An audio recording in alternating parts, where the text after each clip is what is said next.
দ্বিতীয় স্বামীর কাছ থেকে 10 ভরি গহনা উপহার পেলেন অপু বিশ্বাস। দামি এই উপহার পেয়ে বেশ উচ্ছ্বসিত এই অভিনেত্রী।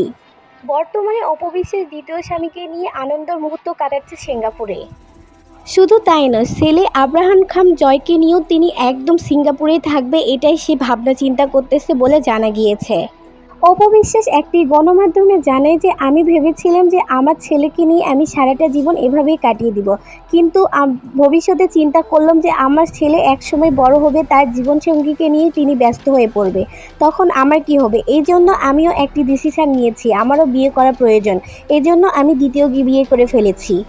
এইসব কথা বলতে যখন শাকিব খানকে সবাই টানে, তখন অপু বিশ্বাস বলে শাকিব খান ছিল আমার অতীত, আমি আমার অতীতকে নিয়ে তেমন কিছু বলতে চাই না। শাকিব খানের সাথে আমি অনেকবার সংসার করতে চেয়েছি, কিন্তু শাকিব খান আমাকে কোনো গুরুত্ব দেয়নি। আমি তাকে অনেক ভালোবাসতাম, কিন্তু সে আমার ভালোবাসার মায়া বোঝেনি, তাই জন্য সে মায়া থেকে খুব তাড়াতাড়ি বের হওয়ার চেষ্টা করতেছি। অপু বিশ্বাস আরও বলেন যে হয়তোবা আর কখনো আমাদের এই জুটিকে আপনারা কখনো কোনো দিনও বড় পর্দায় দেখতে পারবেন না।